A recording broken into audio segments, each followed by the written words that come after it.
ભગવાનની લીલા નિષ્કામ છે, કામ જ નથી ત્યાં. તો આપણને એવું લાગે છે રાસ વગેરે લીલામાં કામ દેખાય છે, પણ ત્યાં કામ છે જ નહીં. કારણ કામ તો પશુનો ધર્મ છે. ભગવાન જો કામથી ગ્રસિત હોય તો પછી એને ભગવાન થોડા કહેવાય, પશુ સમાન થઈ જાય.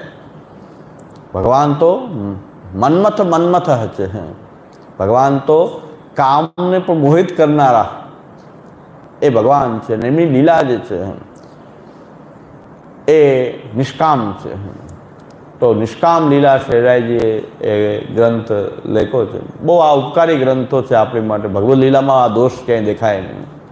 એના માટે નિષ્કામ લીલા દ્વારા આપણે એ સમજી લઈએ કે ભગવદ લીલા જે છે નિષ્કામ છે. આ બધા ગ્રંથો આપણે અત્યાર સુધી અધ્યયન કર્યા છે. બહિર્મુખત્વ નિરૂપણમ એ પણ હરિરાયજીનો ગ્રંથ આપણે જોયો છે. અને બહિર્મુખત્વ નિવૃત્તિ, આ બહિર્મુખતા કેમ આપણી અંદર આવી જાય, એનું શું બહિર્મુખતાનું સ્વરૂપ છે. ભગવાનની સેવા અને કથાથી આપણું ચિત્ત બીજે જાય તો એ બહિર્મુખતા ચિત્તમાં આવી જાય છે.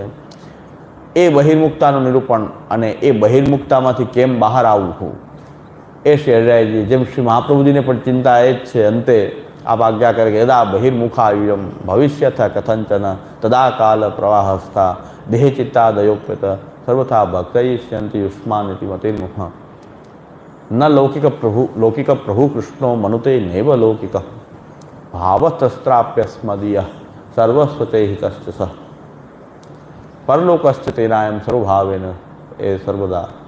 અને સેવ્ય સૈવ ગોપીશ વિધાસ્યતિ અખિલમ મેલા.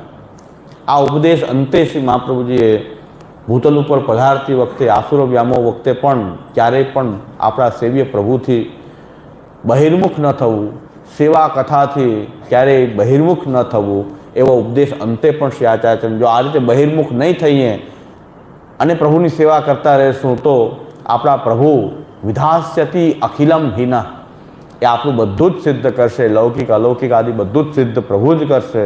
આપણે સેવા કથાથી જો બહિર્મુખ ન થઈએ, સેવા કથાથી જોડાયેલા રહીએ તો ફલદાન આદિ એ બધું જ પ્રભુ જ કરશે. આપણો ઠાકોરજી સર્વસમર્થ છે. અંતે પણ શ્રી આચાર્ય ચરણે આ જ ઉપદેશ આપ્યો છે.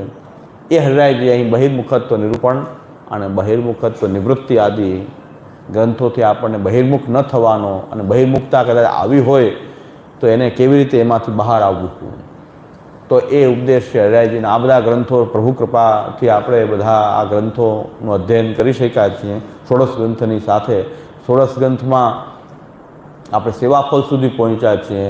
એમ છે હરિરાયજીના ગ્રંથોમાં પણ ક્રમશઃ આપણે આ રીતે ગ્રંથો લેતા ગયા. જે કંઈ પ્રેરણા થતી ગયા એ ગ્રંથો આપણે લેતા ગયા.